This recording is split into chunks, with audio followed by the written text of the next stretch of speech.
¿Qué tal? ¿Cómo les va? Bienvenidas, bienvenidos a una emisión más de Jueves de Debate 22. Y hoy vamos a hablar de un episodio muy doloroso de nuestra historia contemporánea que no debemos olvidar, y menos en estos tiempos en los que el fantasma de la guerra se ha aparecido en el continente europeo, en Gaza, en Israel, Rusia, Ucrania.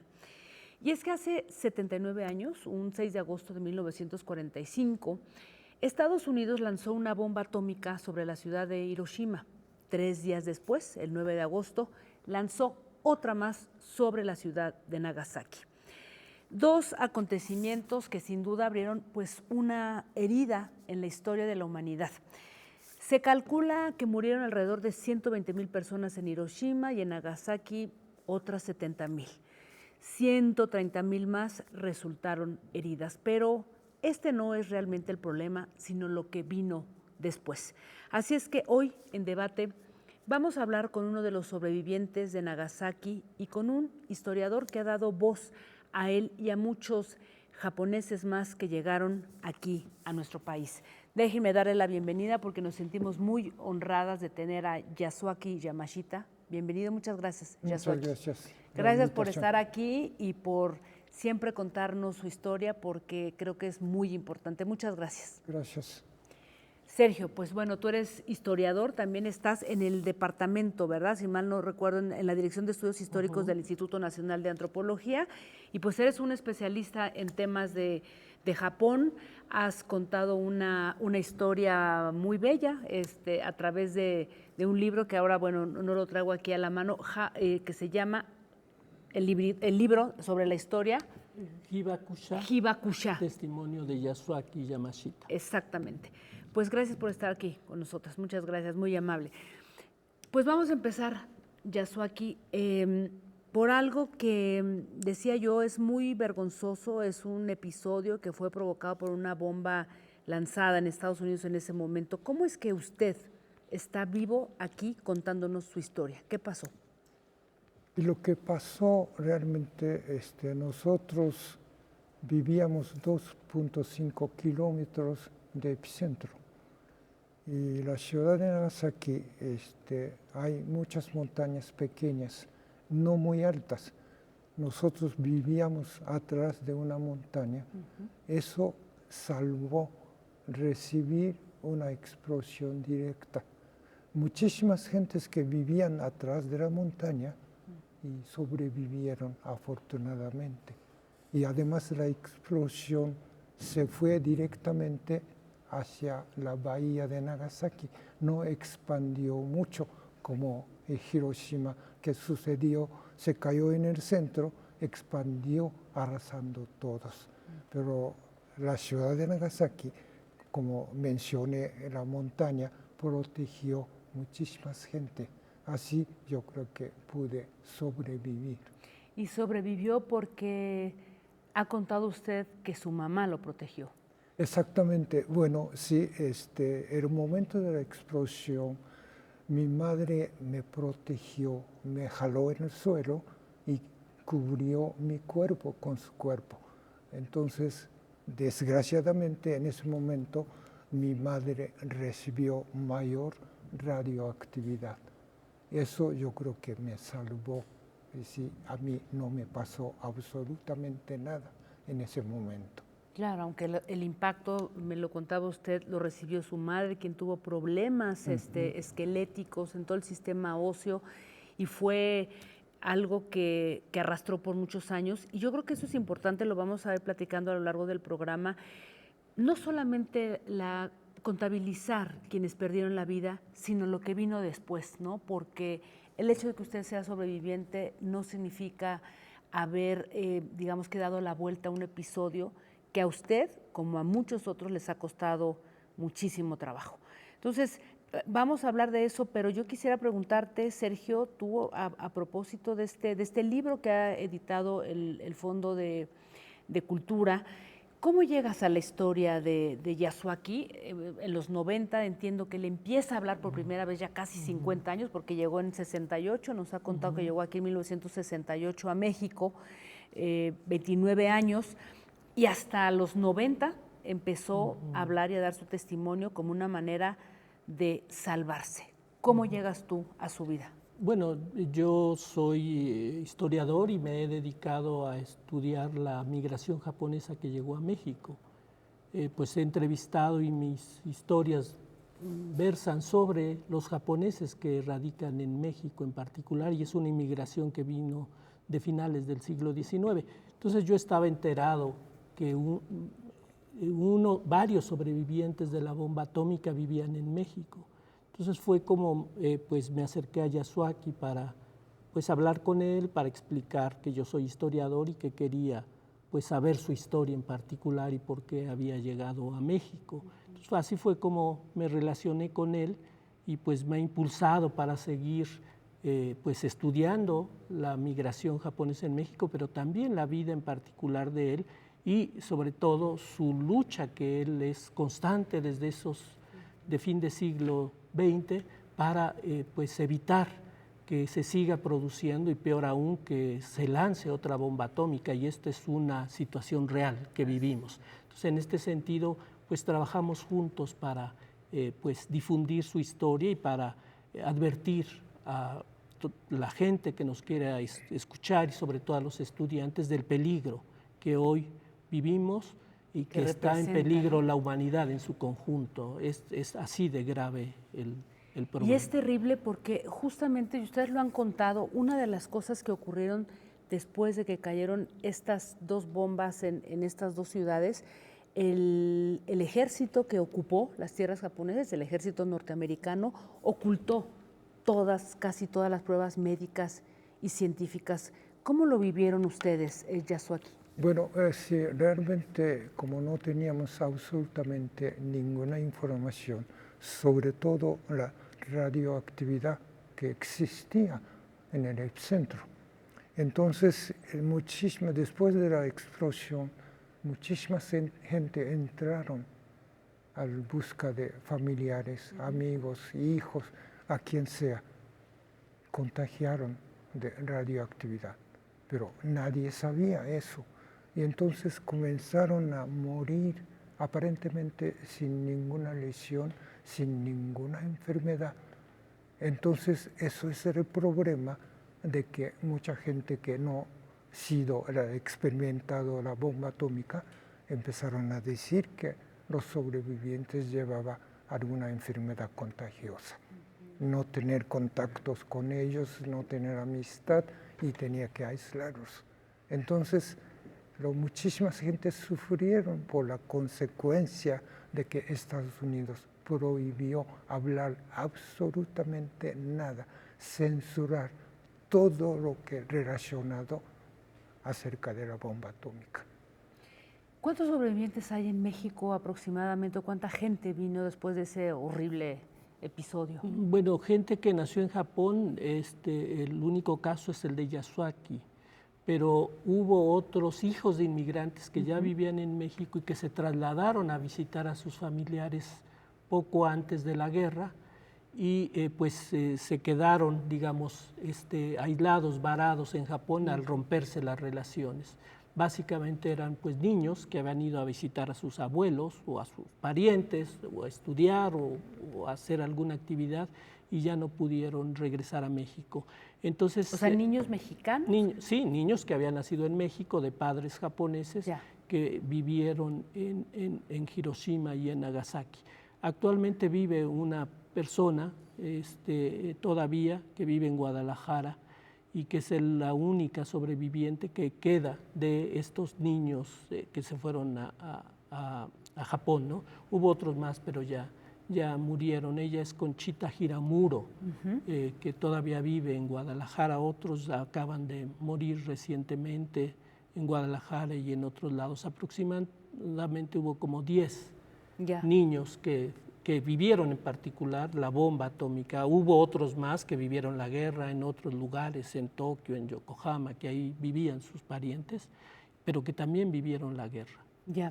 Yasuaki, decía yo que lo peor vino después porque después del impacto, de ver tantos cadáveres, de que se ocultaban pruebas y de descubrir que había un impacto terrible a nivel de las radiaciones en la salud de mucha gente muchos habitantes japoneses.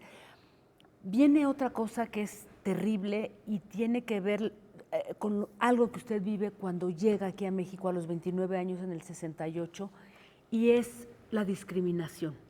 El tema de la salud, la discriminación y alguien que vivió eso cuando se supo que el impacto era muy grande. Sí, porque como no había ninguna información que la gente pudiera entender, los sobrevivientes estaban sufriendo por radioactividad. Entonces comenzaron a discriminar a los sobrevivientes.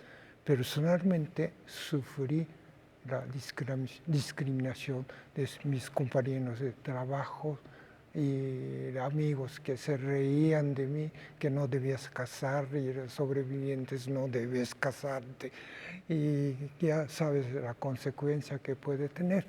Entonces, para mí era difícil estar viviendo o trabajando en el hospital de la bomba atómica.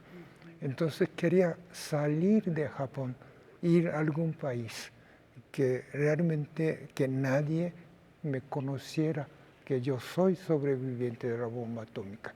No importaba el país, fuera de Japón. Entonces, en 68 me presentó la oportunidad de venir a la Ciudad de México para trabajar en las Olimpiadas de México.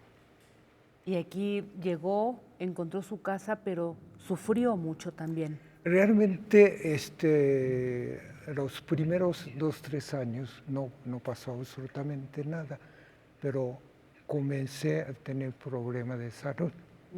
Y empezó, pero yo no quería hablar realmente nada.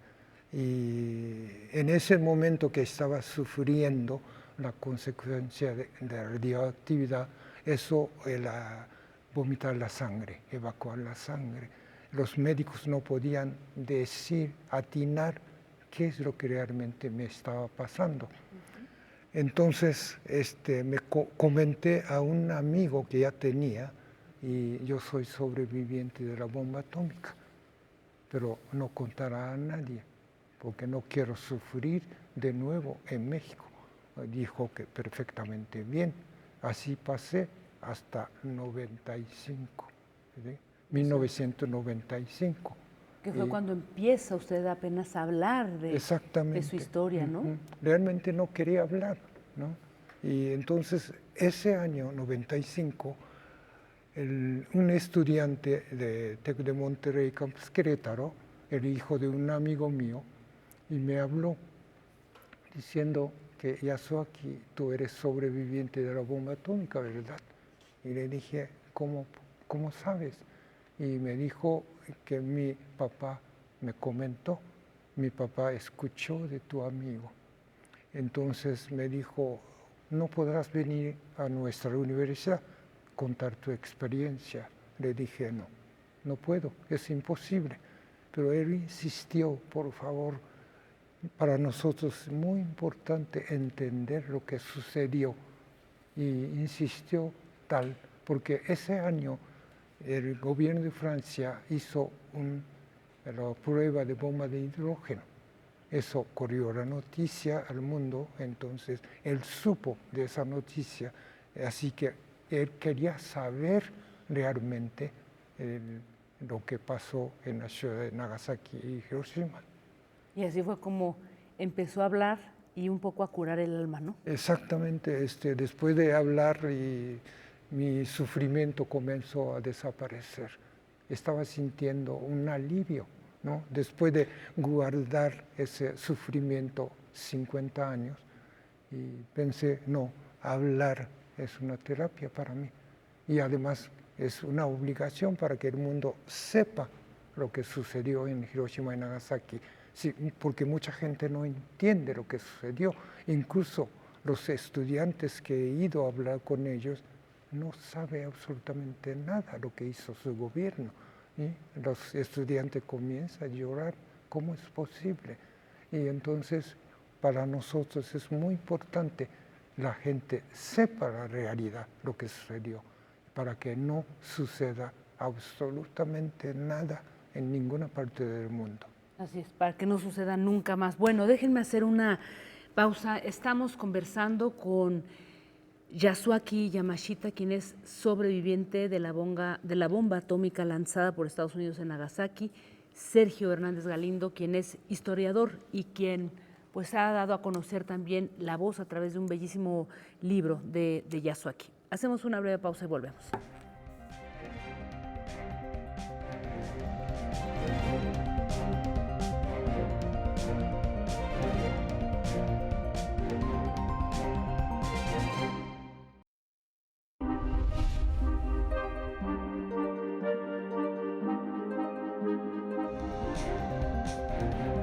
Frente a esas disyuntivas, no debemos olvidar que la verdadera libertad comienza con el respeto a quien piensa distinto a uno. Para conocer es necesario preguntar. Apoyar a las mujeres, apoyar a los grupos vulnerables a través del arte y la cultura es responsabilidad de todos. Cultura y activismo para eliminar la violencia de género. Bien preocupante socialmente, que es el tema del clasismo, del racismo, de la discriminación, y que la única vía es la educación. Debate 22. Temas como la gentrificación, expulsión, la discriminación cultural y los desalojos masivos, pues volvieron a la discusión pública. Aquí está como el reflejo de esta gran ciudad, de este gran pueblo. Son estas cosas las que nos llenan el alma, son actos de justicia. Por si las moscas, vamos a hablar del Festival Internacional por la Diversidad Sexual, que este año cumple su edición número 36, 15 años del Museo Universitario de Arte Contemporáneo, y me acompaña para eso su directora Amanda de la Garza. Vamos a hablar del más reciente libro del escritor Juan Villoro, me refiero a La figura del mundo.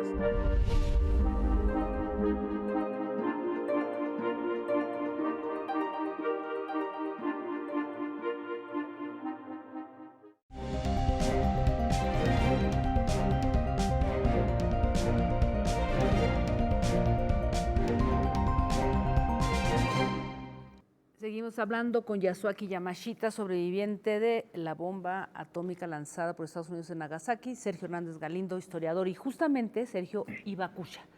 Este libro que ha sido editado por el Fondo de Cultura Económica, bueno, ya está agotado prácticamente. Yo tuve la suerte de conseguir ese con estas bellas ilustraciones.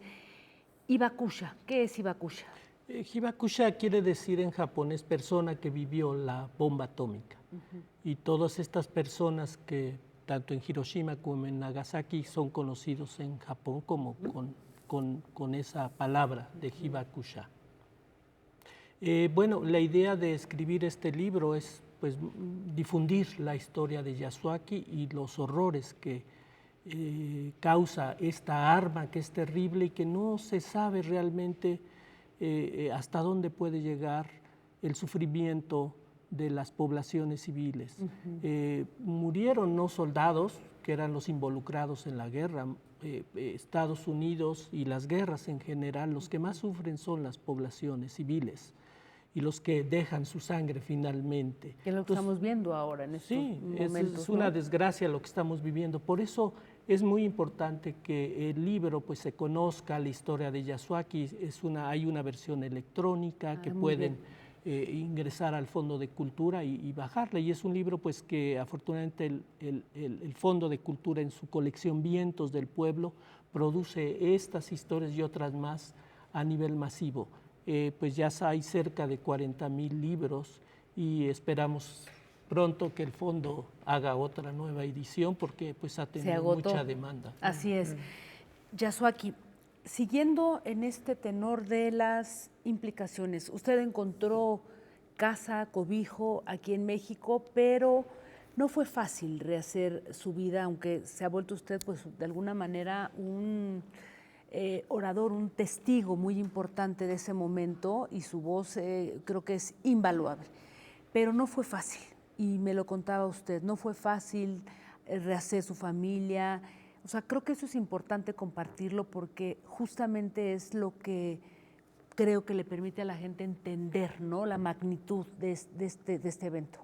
Sí, realmente 79 años después, los sobrevivientes todavía estamos sufriendo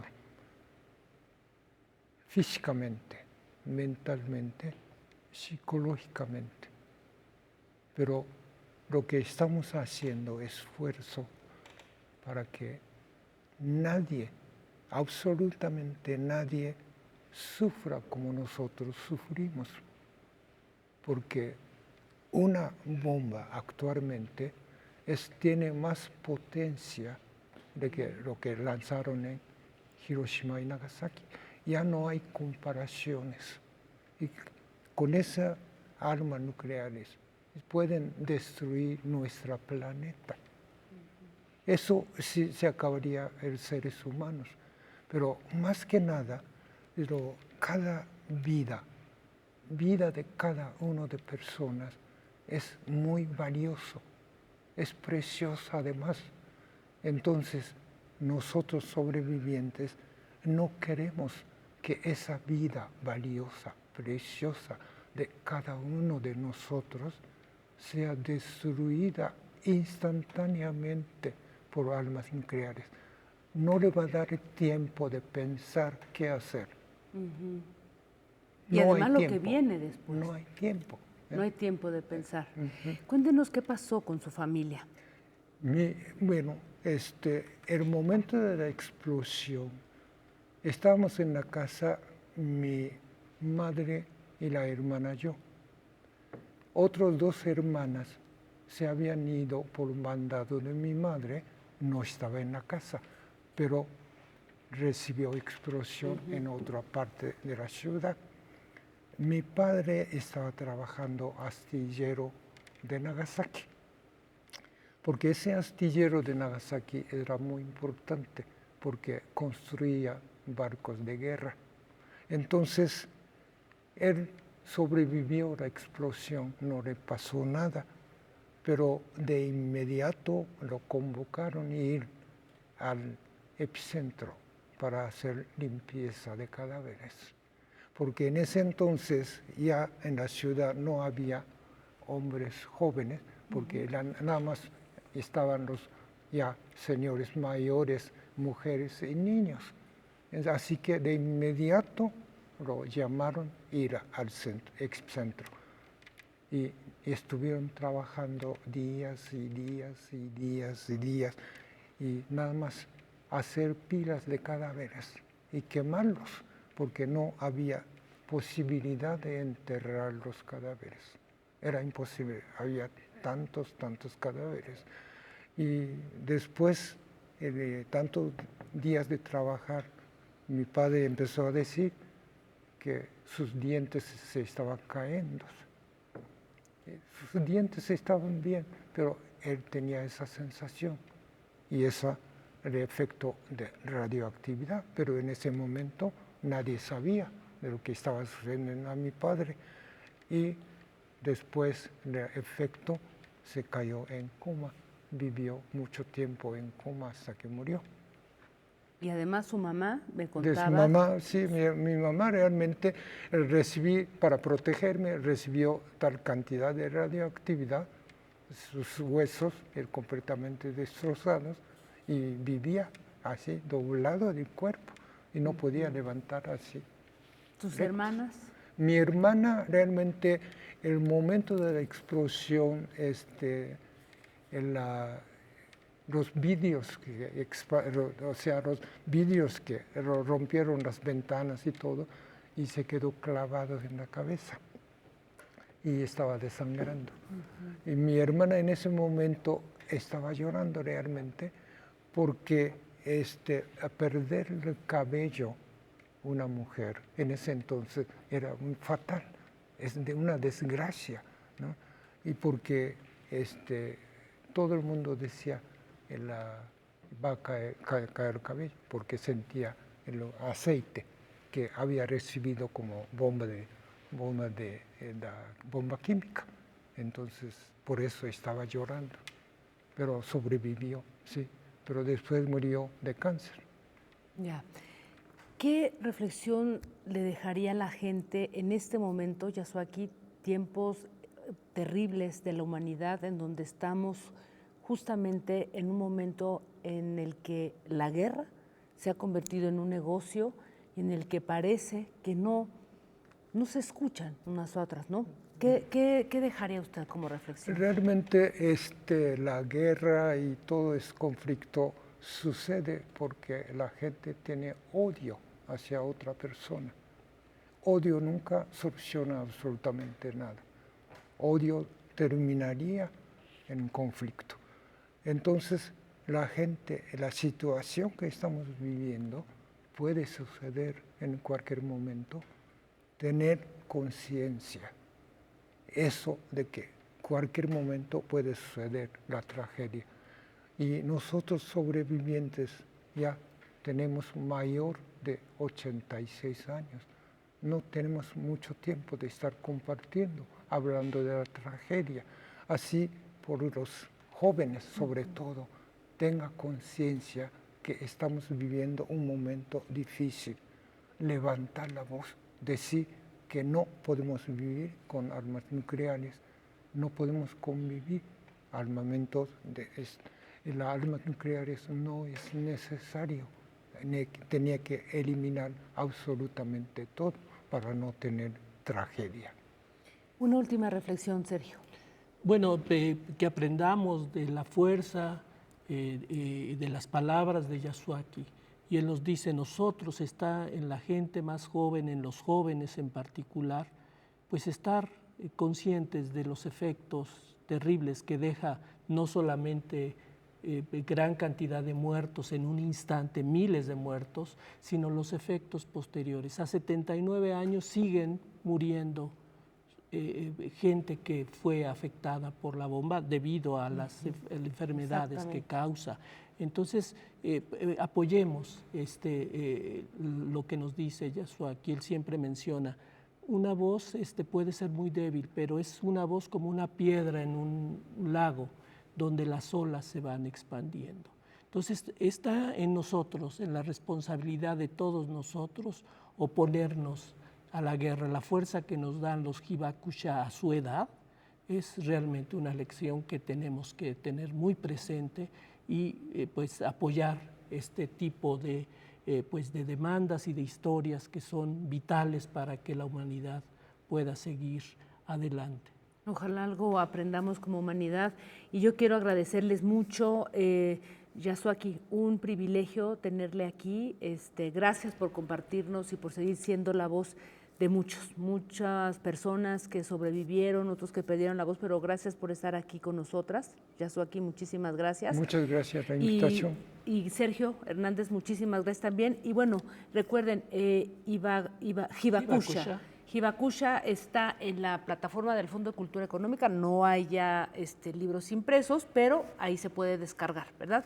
Muchísimas gracias por acompañarnos, vamos el próximo jueves, recuerden que el programa se queda transmitiéndose simultáneamente vía X o Twitter a través de la cuenta de Noticias 22 o N22 Digital y enseguida en YouTube. Muchas gracias, nos vemos el próximo jueves, hasta entonces.